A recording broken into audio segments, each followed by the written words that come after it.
સમગ્ર વિશ્વ માટે ચેતવણી રૂપ સમાચાર આવ્યા છે। અલ નીનોને લઈને વૈશ્વિક હવામાન સંસ્થાનું એલર્ટ છે। હવામાનની અસામાન્ય ઘટનાઓ માટે તૈયાર રહેવા માટે ચેતવણી આપી છે। વિશ્વમાં અતિ વરસાદ, દુષ્કાળ જેવી ઘટનાઓની આશંકા છે। વિશ્વમાં તાપમાન પણ અસામાન્ય રહેવાની આશંકા છે। પ્રશાંત મહાસાગરમાં વિકસી રહ્યો છે અલ નીનો। WMO નું કહેવું છે તો આવનાર મહિનાઓમાં વૈશ્વિક આબોહવા થશે પ્રભાવિત। ઓગસ્ટ સુધીમાં અલ નીનો બનવાની 80% સંભાવના છે અને આવા સમયમાં જ્યારે અલ નીનો સક્રિય થાય ત્યારે અતિ હીટ વેવ, અતિ ભારે વરસાદ જેવી સ્થિતિ સર્જાતી હોય છે। તો દુનિયા આ અપડેટને અતિ જરૂરી ચેતવણી તરીકે લે તેવું UN નું કહેવું છે અને સતત ગરમી વચ્ચે અલ નીનો આગમાં ઘી હોમશે UN નું કહેવું છે। અલ નીનોની અસર ગંભીર બનશે તેવું UN નું કહેવું છે। I thank the World Meteorological Organization for this vital new update. The science is clear.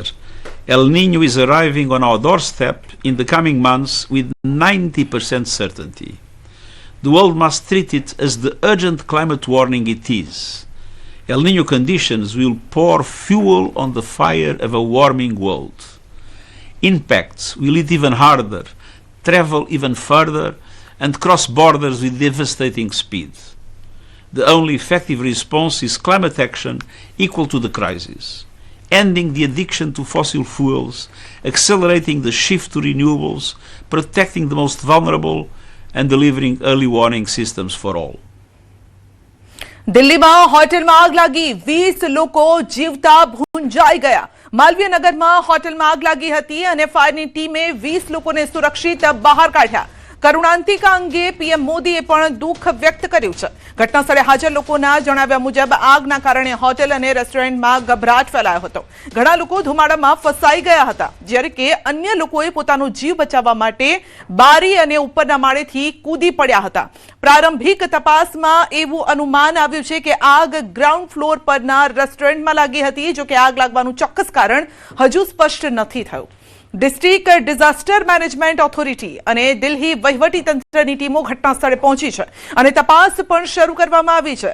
આ દુઃખદ અકસ્માતે ફરી એકવાર દિલ્હીની વાણિજ્યિક ઇમારતોમાં અગ્નિ સલામતી અંગે ગંભીર પ્રશ્નો ઊભા કર્યા છે। સ્થાનિક રહેવાસીઓનો આરોપ છે કે ઘણા રેસ્ટોરન્ટ અને હોટેલ સલામતીના નિયમોનું ઉલ્લંઘન કરે છે। પોલીસે કેસ નોંધ્યો છે અને હાલમાં મૃતકોની ઓળખ કરવામાં આવી રહી છે।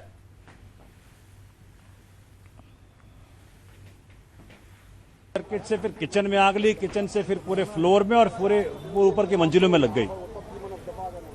सामने जो रजाई गद्दे वाला व्यक्ति बैठता है उसने अपने सारी रजाइयां बिछा दी और ऊपर से लोग कूद कूद के बाहर निकले हैं। अभी भी रेस्क्यू ऑपरेशन जारी है। मैं भी क्षेत्रीय जनता के साथ मिलकर के रेस्क्यू ऑपरेशन में सम्मिलित हूं। फायर ब्रिगेड जब आई उसके बाद वो लोग भी लग गए। 20 से 25 लोग जा चुके हैं हॉस्पिटल और मुझे लगता है कि कोई 4 से 5 कैजुअलिटी है और बड़ी बुरी तरह जले हैं। मुझे तो यहाँ पे आग लग रही थी बहुत तेज। उस टाइम पे मैं और मेरे दोस्त जा रहे थे स्कूटी से। उस टाइम पे पूरी आग लग रही थी और हमने यहाँ पे रोक के देखा ना तो वहां से बिल्डिंग से लोग कूद रहे थे। करीब 4-5 लोगों को हमने कूदते हुए देखा था और शीशा तोड़ के, वो भी एक गिरा था तो एक का पैर टूट गया था। वहाँ पे फिर बहुत सारी फायर ब्रिगेड आने लग गई और यहाँ पे पूरा रोड सब ब्लॉक हो गया था। भीड़ लगी, यहाँ से गाड़ियां जा रही थी क्योंकि, तो सारी गाड़ी वाड़ी सब हटा रहे थे। तो हम भी यहाँ से जा ही रहे थे तो फिर यहाँ से सीधा निकले थे उस टाइम पे और बहुत सारे लोग तो कूद के नीचे से फिर गए। इस बिल्डिंग में से धुआं निकल रहा था पहले स्टार्टिंग में और लोग first floor, second floor, third floor से लटक रहे थे कूदने के लिए कि हमें बचा लो, हमें बचा लो, हमें बचा लो, हमें बचा लो। तो और ऐसे कोई एक ही रास्ता था, इसका होटल का कोई दूसरा रास्ता नहीं था, एग्जिट नहीं था। एक ही रास्ता था जहाँ पे आग लगी हुई थी, एक ही रास्ता था। तो सब जो भी थे फॉरेनर थे, इसमें जो भी थे वो इलाज कराने आए थे अपना, और इंडियन कोई भी था, फॉरेनर थे। तो जो भी यहाँ पे मौजूद थे, जो गांव के लोकल थे, उन्होंने इनकी मदद करी।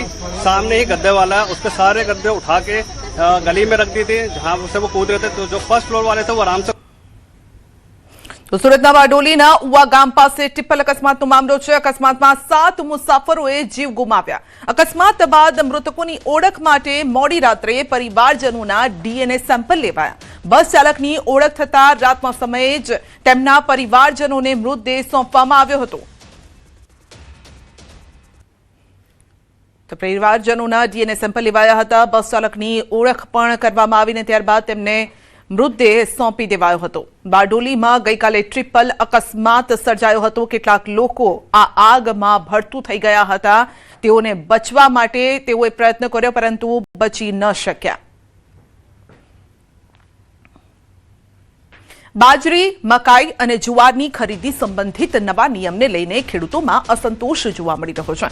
2 જૂનથી અમલમાં આવેલા નવા પરિપત્ર હેઠળ ખેડૂત દીઠ માત્ર 100 મણ બાજરીની ખરીદીની મર્યાદા નક્કી કરાઈ છે અને જ્યારે અગાઉ આવી કોઈ જ મર્યાદા ન હતી. ખેડૂતોના પ્રશ્નોને સરકાર સુધી પહોંચાડવા ભારતીય કિસાન સંઘના મહામંત્રી આર.કે. પટેલ સાયકલ પર પહોંચી અને રજૂઆત કરી હતી. તો સંઘે સરકારને નિર્ણય પર પુનઃ વિચાર કરવાની પણ માંગ કરી છે અને ખેડૂતોના હિતમાં યોગ્ય પગલાં લેવા માટે પણ અપીલ કરી છે.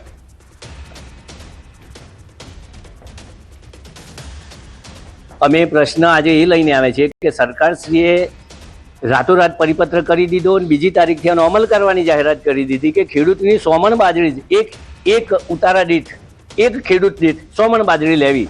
જે પહેલો આ પરિપત્ર નહોતો, કોઈ મર્યાદા નહોતી. ખેડૂતને જે ઉતારો આપ્યો હોય એમાં જેટલી બાજરી થતી હોય બધી એને ગણીને એ રીતે બાજરી ખરીદાતી હતી. અને આ પરિપત્ર રાતોરાત કરી દેતા એટલે કિસાન સંઘ ખેડૂતોએ રજૂઆત કરી એટલે કિસાન સંઘ આજે આ રજૂઆતને લઈને સરકારશ્રીમાં અમે હવે રજૂઆત કરવા માટે જવાના છીએ. અમદાવાદના સાણંદ તાલુકાના ડરણ ગામના ખેડૂતોએ સિંચાઈ વિભાગની કામગીરી સામે વિરોધ નોંધાવ્યો છે. ગામના ખેડૂતોનું કહેવું છે કે સિંચાઈ વિભાગે કોઈ પણ પ્રકારની નોટિસ વિના ખેડૂતોના માલિકીની જમીન પર કામગીરી શરૂ કરી દીધી છે અને જેનો વિરોધ પણ કરાઈ રહ્યો છે. આખા ગામના ખેડૂતો સિંચાઈ વિભાગની કામગીરી સામે રોષ ઠાલવી રહ્યા છે. ઉલ્લેખનીય છે કે સિંચાઈ વિભાગ દ્વારા ચોમાસામાં ભરાતા પાણી નિકાલ અંગે કામગીરી હાથ ધરાઈ ત્યારે ગામના લોકોમાં પોલીસ અને સ્થાનિક પ્રશાસન સામે રોષનો માહોલ છે.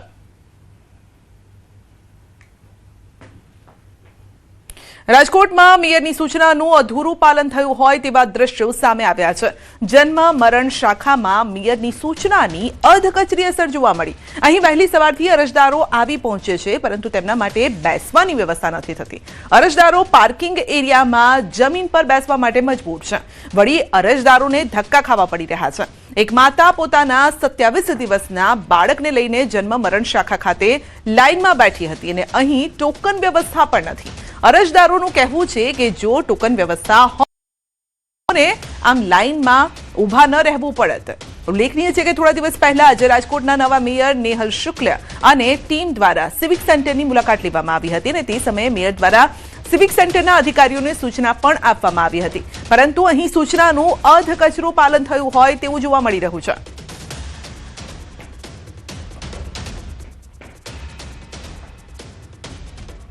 साढ़े 7 बजे से आए हैं. मेरा बेबी का जन्म दाखला बनवाने का है. अभी तो बहुत परेशानी उठानी पड़ रही है पर क्या करेंगे, छोटा बेबी लेके तो आना पड़ेगा ना, नहीं तो इसका भविष्य खराब हो जाएगा, नहीं बनेगा जन्म दाखला तो અરજદારોની લાંબી લાઈન જોવા મળી રહી છે. ત્યારે ગ્રાઉન્ડ ઝીરો પર શું પરિસ્થિતિ છે તે જાણવા માટે હાર્દિક આપણી સાથે જોડાઈ ગયા છે. તેમની પાસે જઈશું. જી હાર્દિક, મેયરની સૂચનાને ઘોડીને પી ગયા છે કર્મચારીઓ. ચોક્કસથી સંધ્યા અહીંયા અરજદારોની શું સ્થિતિ છે તે દ્રશ્યો બતાવવા માંગીશ. અરજદારો છે તે અત્યારે અહીંયા પાર્કિંગ વિસ્તારમાં જમીન ઉપર બેઠેલા જોવા મળી રહ્યા છે.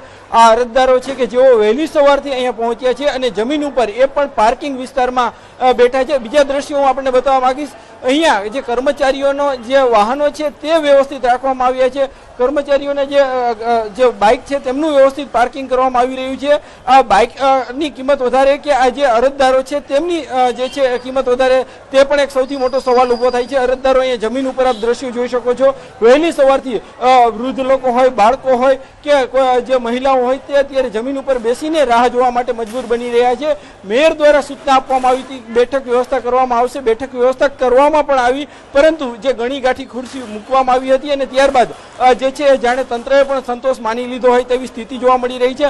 હાલ અહીંયા આપણી સાથે સિનિયર સિટીઝન છે, આપણે એમની સાથે પણ વાત કરીશું. તમે ક્યારથી અહીંયા આવ્યા હતા અને શું અહીંનું બેઠક વ્યવસ્થા છે, કેવું વાતાવરણ? અહીંયા હું સવારનો 9:30 વાગ્યાનો આજે આવેલો છું. આની પહેલા પણ મેં 3 ધક્કા ખાધા હતા. ફોર્મ લેવા માટે પણ અંદર જવા દેતા નથી અને બહુ વિનંતીઓ કરવાથી એ લોકો બધા એમ કે છે કે હમણાં અમે તમને ફોર્મ લઈ આવી દઈએ અંદરથી. એ નહીં, બેઠક ઉપર વ્યવસ્થા જમીન ઉપર હું છેલ્લા 4 દિવસથી જોઉં છું. આજ તો આટલી ટૂંકી લાઈન છે, બારે તડકામાં લોકો ઊભી અને ત્રાહિમામ થઈ જાય છે. પાણીની વ્યવસ્થા રાખેલી છે પણ બીજા લોકોને બેસવાની વ્યવસ્થા પણ નથી. હા, આ બસ આ જે તમે કહો છો એ બધું બરાબર છે. આવી વાત છે. જે રીતના મેયરે મુલાકાત લીધી હતી કે આ મુલાકાત છે તે માત્ર વિડીયોગ્રાફી પૂરતી સીમિત રહી ગઈ હોય તેવા દ્રશ્યો જે છે જોવા મળી રહ્યા છે.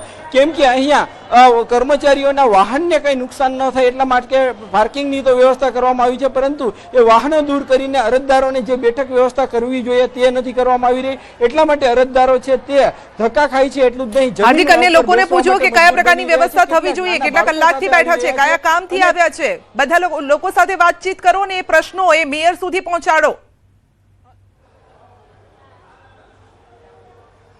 ચોક્કસથી આપણે અહીંયા રાજકોટના જે અરજદારો છે જે જમીન ઉપર બેઠા છે આપણે એમની સાથે વાત કરીશું. ભાઈ, શું કહેશો, તમે ક્યારથી આવ્યા હતા અને અહીંયા શું પરિસ્થિતિ? ચોક્કસથી અહીંયા અન્ય લોકો છે આપણે એમની સાથે પણ વાત કરવાનો પ્રયાસ કરીશું. કાકા, તમે ક્યાંથી આવો છો અને શું આખી પરિસ્થિતિ અહીંયા છે? જુનાગઢથી આવ્યો છું હું. આજે બીજો ધક્કો છે અમારો. હજી કામ ના, નીચે બેઠા છીએ અમે ભાઈ, પાર્કિંગમાં. અહીંયા મેયરે સૂચના આપી કે એવું કંઈ પાલન થઈ જાય? કાંઈ નથી. સૂચના આપી હોય કે ના આપી હોય કાંઈ ફેર નથી પડ્યો કાંઈ. હે, હા, બીજો ધક્કો છે મારે અત્યારે. સંધ્યા અહીંયા અન્ય મહિલાઓ સાથે અન્ય લોકો સાથે પણ વાત કરવાનો પ્રયાસ કરીશું. બેન, ખાસ કરીને તમે ક્યાંથી આવો છો અને કેટલી વારથી લાઈનમાં ઊભા છો, શું પરિસ્થિતિ છે તમારી? માધાપર ચોકડી સાઈડ થી આવીએ છીએ, 9 વાગ્યાના બેઠા છીએ અને હજી એમ કહે છે કે વારો આજે નહીં આવે. ના, નથી, નીચે જ બેઠા છે, અમે નીચે બેઠા છીએ જમીન ઉપર. જે રીતના સંધ્યા અહીંયા જે લોકો છે અરજદારો છે તે પણ કહી રહ્યા છે કે કોઈ વ્યવસ્થા નથી. એક પણ અરજદાર એવો નથી મળ્યો કે જેમને પહેલી વખતમાં કામ થયું હોય, વારંવાર ધક્કા ખાવા પડી રહ્યા છે અને હેરાનગતિનો સામનો કરવો પડી રહ્યો છે. મેયર એક બાજુ દાવા કરી રહ્યા છે કે અહીંયા તેમને સૂચના આપી છે, વ્યવસ્થા કરવામાં આવી છે, પણ આ વ્યવસ્થા છે તે માત્ર કાગળ ઉપર હશે, ગ્રાઉન્ડ ઉપર કંઈ જોવા નથી મળી રહી. અનેક અરજદારો છે બાળકો સાથે હેરાન થઈ રહ્યા છે, અનેક હાલાકીનો સામનો પણ કરી રહ્યા છે. ત્યારે કેટલીક જગ્યાએ જે માથાકૂટ થતા હોય એવા દ્રશ્યો પણ સામે આવી રહ્યા છે.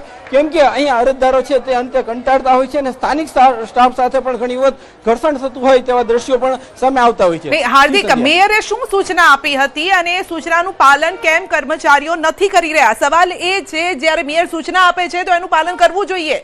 તો સવાલ એ છે, કર્મચારીઓ મેયરથી ઉપર છે.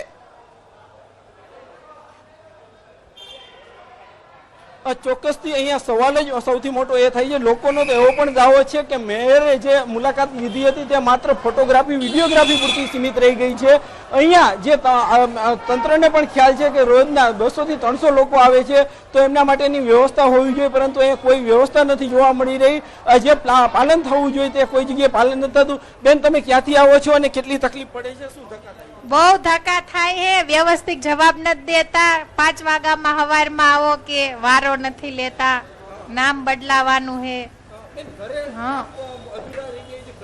હા, ઘરે તકલીફ પડે છે. ઘરે કેટલા, હા, આંગણવાડીમાં વ્યવસ્થિત કઈ દેતા જ નથી, કઈ સહાય જ નથી દેતા કોઈ વસ્તુની. હા, ચોક્કસથી અહીંયા અન્ય બેન છે. સવારમાં આવજો કે છે. હવે અમે 5 વાગ્યામાં ઘરના કામ કરી કે શું કરી કયો? 5 વાગ્યામાં તો અમારે પાણીના નળ આવે, પાણી ભરી. એ કાંઈ અત્યારે પાલન થતું જ નથી સાહેબ. હવે નહીં હાર્દિક, સવાલ એ છે, જો ટોકન સિસ્ટમ હોય તો સરળતા રહે. પૂછો સવાલ. કોઈ દી અમારું કામ થયું નથી. આમે ભાઈ ટોકન વ્યવસ્થા રાખવી જોઈએ, તમને લાગે? વ્યવસ્થા રાખવી જોઈએ. અમે કહીશું કે અમને ટોકન દઈ દો તો કાલે અમે ઈ ટાઈમે આવી. ટોકન વ્યવસ્થા હોય તો કેટલી સરળતા રહે? તો સરળતા રે. અમે જે ટાઈમે આવી ટાઈમે અમારું કામ થઈ જાય, અમે હેરાન ન થાય. નહીં તો હાર્દિક, તમે જાઓ ત્યાં કોઈ કર્મચારી હોય તેની સાથે વાતચીત કરો કે ટોકન વ્યવસ્થા કેમ નથી રખાઈ. તંત્રમાંથી કોઈ હોય તો તેમને પૂછો, ત્યાં હાજર હોય તો. ચોક્કસથી જે છે અંદર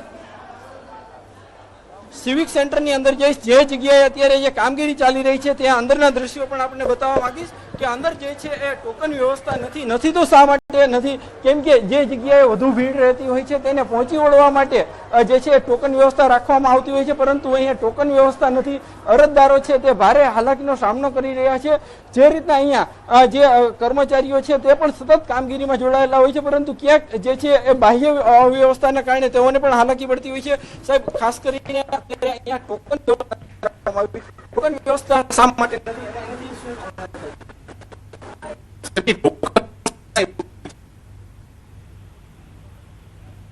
હાર્દિક, આપનો અવાજ ક્લિયર નથી આવી રહ્યો. સવાલ એ છે, સવાલ જાણવાનો પ્રયત્ન પણ કરીશું અને તંત્રને અમે આ સવાલ કર્યો છે, જે લોકોનો, અરજદારોનો સવાલ છે. કારણ કે કોઈ બે ધક્કા ખાય છે, કોઈ પાંચ ધક્કા ખાય છે, પરંતુ નંબર નથી આવતો અને તેની પાછળનું કારણ એ છે કે ટોકન વ્યવસ્થા નથી. જો ટોકન વ્યવસ્થા હોત તો માની લો કે દિવસના 50 લોકોનો નંબર આવે, 50 લોકોના કામ પૂરા થાય તો એ 50 લોકો જ હાજર રહે, બીજા દિવસે બીજા 50 લોકો આવે. પરંતુ આ ટોકન વ્યવસ્થા ન હોવાના કારણે અરજદારોએ વારંવાર ધક્કા ખાવા પડે છે અને એનો જવાબ શું મળે છે તંત્ર તરફથી એ પણ જાણવાનો પ્રયત્ન કરીશું.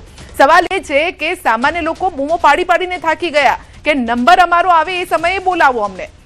કારણ કે આમાં કેટલાક વૃદ્ધો છે અને એક તો માતા હતા જે 27 દિવસના બાળકને લઈને ત્યાં પહોંચ્યા હતા. હવે આવી પરિસ્થિતિમાં ભર તડકામાં જો તેઓ બીમાર પડે અથવા તો કંઈક તેમને થાય તો તેની જવાબદારી કોણ લેશે? અને આવી ગરમીમાં લોકો અરજદારો ત્યાં બેઠા છે, પરંતુ કર્મચારીઓ, અધિકારીઓ ના માથા પરથી જૂ નથી રેંગતી.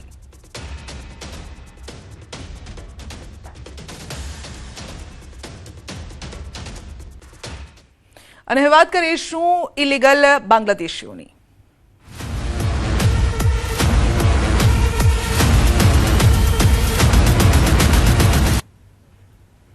અમદાવાદ ક્રાઇમ બ્રાન્ચ અને એસઓજી દ્વારા મોડી રાત્રે બાંગ્લાદેશીઓને શોધવા માટે કવાયત હાથ ધરવામાં આવી. કાર્યવાહી દરમિયાન 131 બાંગ્લાદેશીઓને પકડી પાડવામાં આવ્યા. કુલ 160 લોકોની ઓળખ અને દસ્તાવેજોની તપાસ કરવામાં આવી. શહેરના અલગ અલગ વિસ્તારોમાં કાર્યવાહી પણ હાથ ધરાઈ છે.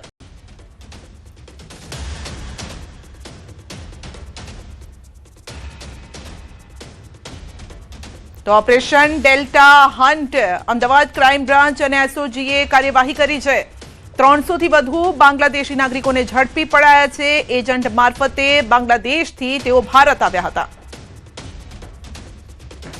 30 થી વધારે ટીમો બનાવવામાં આવી હતી અને સવાર સુધી અમદાવાદ સિટી પોલીસ 300 થી વધારે શકમંદનો પકડી લાયા. ત્યાર સુધી 166 જેટલા બાંગ્લાદેશી પ્રસ્થાપિત થયા છે અને આ લોકોએ ગેરકાયદેસર એજન્ટ મારફતે અહીંયા આવેલા હતા. મહિલાએ વધારે સ્પામાં, પ્રોસ્ટિટ્યુશનમાં, વેશ્યાવૃત્તિમાં સામેલ હતા. આપણે લગભગ 300 જેટલાને રાઉન્ડ અપ કરી અને અત્યાર સુધી જે કન્ફર્મ બાંગ્લાદેશી મળી ગયા છે એને પૂછપરછમાં એમાં 41 પુરુષ છે, 95 મહિલાઓ અને 30 બાળકો, એટલે કુલ 166 બાંગ્લાદેશી અત્યારે કન્ફર્મ અમદાવાદ શહેરમાંથી આપણે કન્ફર્મ મળી ગયા છે અને અમુક બાકીની પૂછપરછ ચાલુ છે. અને જે પુરુષો હતા એ છૂટક મજૂરી, કંઈ કોઈ ટેલરિંગ ને છે, કંઈ કોઈ આ કચરા ઉઠાવવાનું કામ, કંઈ ટાયર બીનવાનું કામ, એ જુદા જુદા મજૂરીવાળા જ કામો આ લોકો કરતા હતા.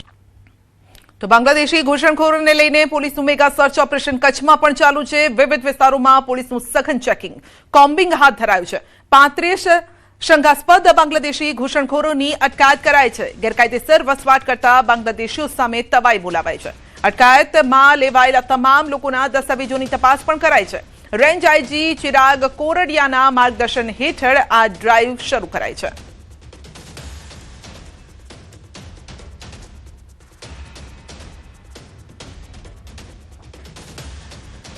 મહેસાણાના મોઢેરા ચોકડી નજીક આવેલા નવા બસ સ્ટેશન પાસે એસટી બસના ચાલકે એક્ટિવાને ટક્કર મારતા ગમખ્વાર અકસ્માત સર્જાયો. એક્ટિવા લઈને પસાર થતા પિતા પુત્રને આ બેફામ બસના ડ્રાઈવરે અડફેટે લીધા. બસના પાછળના ડાબી બાજુના ટાયરે એક્ટિવાને જોરદાર ટક્કર મારી. ટક્કર એટલી જોરદાર હતી કે એક્ટિવા પર સવાર પિતા પુત્ર રોડ પર પટકાયા હતા અને જેમાં પિતા બસના પાછળના ટાયર નીચે આવી જતા ગંભીર રીતે ઘાયલ થયા અને જેમને હોસ્પિટલ ખસેડાતા ડોક્ટરે તેમને મૃત જાહેર કર્યા, જ્યારે કે પુત્રનો ચમત્કારિક બચાવ થયો. પોલીસે બસ ચાલક સામે ગુનો નોંધી ધરપકડના ચક્રો ગતિમાન કર્યા.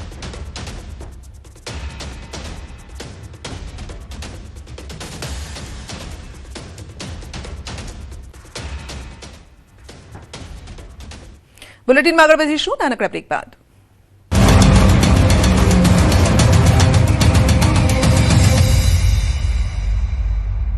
મધરાત્રે 150 તાલુકામાં 4 કલાકમાં 4.5 ઇંચ વરસાદથી અનેક શહેરો બેટમાં ફેરવાયા તો રોડ પર વહી નદી. ગુજરાતમાં આગાહી મુજબ જ મધરાત્રે મેઘરાજાએ 150થી વધુ તાલુકામાં સ્ટ્રાઇક કરી હતી. પ્રી મોન્સૂન એક્ટિવિટીના ભાગરૂપે પડેલા વરસાદે શરૂઆતથી જ તોફાની રૂપ ધારણ કરતા 4.5 ઇંચથી લઈને અડધો ઇંચ સુધી વરસાદ ખાબકી ગયો હતો. સૌથી વધુ અમદાવાદના ધંધુકામાં 3.8 ઇંચ વરસાદ વરસ્યો, જે બાદ ઉમરાપાડામાં 2.8 ઇંચ, ખેડામાં 1.8 ઇંચ વરસાદ ખાબક્યો. માતર અને લખતર તાલુકામાં 1.6 ઇંચ વરસાદ, ચૂડામાં 1.6 ઇંચ, નડિયાદમાં 1.5 ઇંચ વરસાદ વરસ્યો. આમ ચોમાસા પહેલા મેઘરાજાએ ધમાકેદાર ટ્રેલર બતાવ્યું. અરવલ્લી પંથકમાં વીજળીના કડાકા ભડાકા અને ભારે પવન સાથે વરસાદ તૂટી પડ્યો હતો. આકરી ગરમી વચ્ચે મેઘરાજાએ બાકા ઝીકી બોલાવતા મોડાસાના અનેક માર્ગો જળમગ્ન બની ગયા હતા. રેલાવાડાથી મોડાસા તરફ જતા માર્ગ પર પાણીનું સામ્રાજ્ય છવાયું. પેટ્રોલ પંપ પાસે નવી પોલીસ લાઇન બાજુ રોડ પર પાણી ભરાઈ જતા મુશ્કેલી સર્જાઈ હતી. આ બાજુ ખેડાના લોકો મધરાત્રે ભર ઊંઘમાં હતા ત્યારે જ આકાશ ગરજવા લાગ્યું. વીજળીના કડાકા ભડાકા થવા લાગ્યા અને આકાશમાંથી આગ ઓગતી ગરમીના બદલે રાહતરૂપી વરસાદ ખાબકવા લાગ્યો. ખેડા, કપડવંજ, મહુધા, કઠલાલ, માતર, મહેમદાવાદ, પાગવેલ, વસુ, નડિયાદ સહિત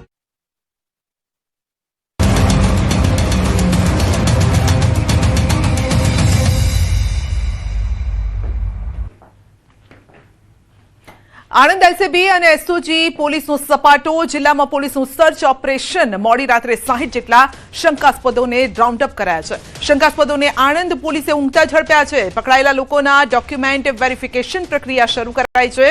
બાંગ્લાદેશી ઘૂસણખોરોને ઝડપી પાડવા માટે આણંદ પોલીસે મોટી કાર્યવાહી કરી. આણંદ જિલ્લામાં પોલીસનું રાત્રે mega search operation delta hunt અંતર્ગત કાર્યવાહી. પકડાયેલા 3 શંકાસ્પદ લોકોની પૂછપરછ પણ કરવામાં આવી છે.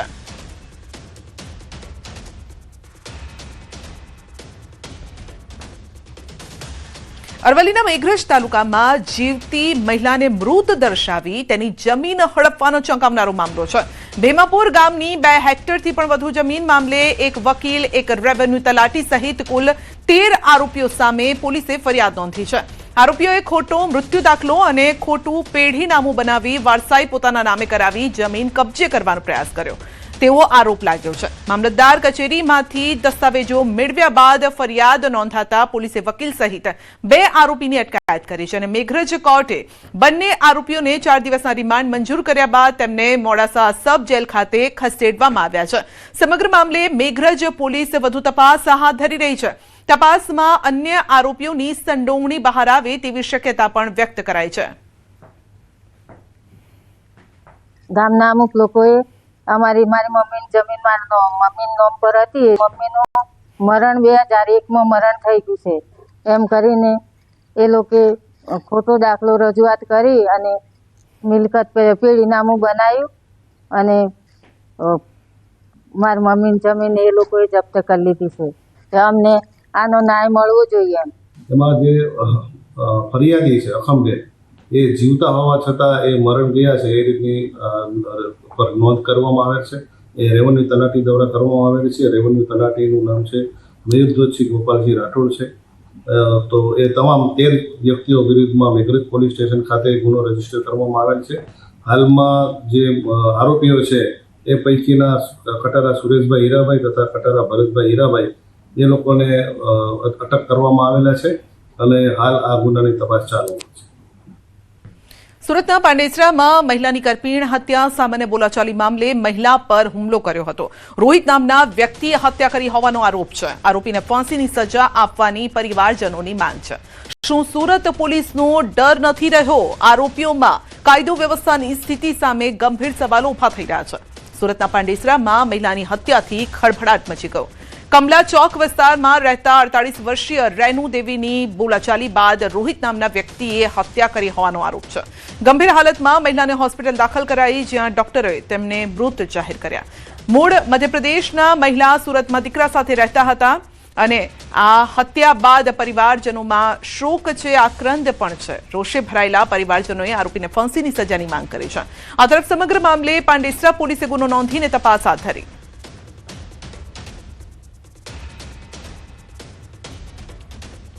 મહેસાણાના બહુચરાજી પાસે આવેલા ધનોરા ગામમાંથી પ્રકૃતિ પ્રેમનું એક અદ્ભુત ઉદાહરણ જોવા મળ્યું છે.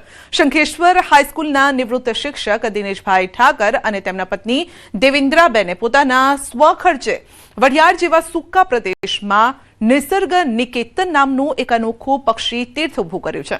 1987ના ભયંકર દુષ્કાળમાં પક્ષીઓને તડફડીને મરતા જોઈ અને આ દંપતીના દિલમાં સંવેદના જાગી, જે આજે એક ઘટાદાર વનમાં ફેરવાઈ ગઈ છે. અને આજે આ ફાર્મમાં 200થી વધુ પ્રકારના વૃક્ષો લહેરાઈ રહ્યા છે. 300થી વધુ રાષ્ટ્રીય પક્ષી, મોર અને લુપ્ત થતી પ્રજાતિના હજારો પક્ષીઓનો કિલ્લોલ અહીં સાંભળવા મળે છે. નવાઈની વાત તો એ છે કે અહીં મોર, સાપ, નોળિયો અને કાચબા જેવા દુશ્મન ગણાતા જીવો પણ કોઈ હિંસા વિના એક સાથે રહે છે. આ પક્ષીઓ માટે દંપતી દરરોજ 5 કિલો લોટની રોટલી અને ઓર્ગેનિક ચણ પાછળ 8 લાખ રૂપિયાનો ખર્ચ પોતાના પેન્શનમાંથી કરે છે. અને સાચા અર્થમાં વાનપ્રસ્થાશ્રમ ભોગવતું આ દંપતી આજે સમગ્ર સમાજ અને શાળાના બાળકો માટે પર્યાવરણ જતનનું એક જીવંત પાઠ બન્યું છે.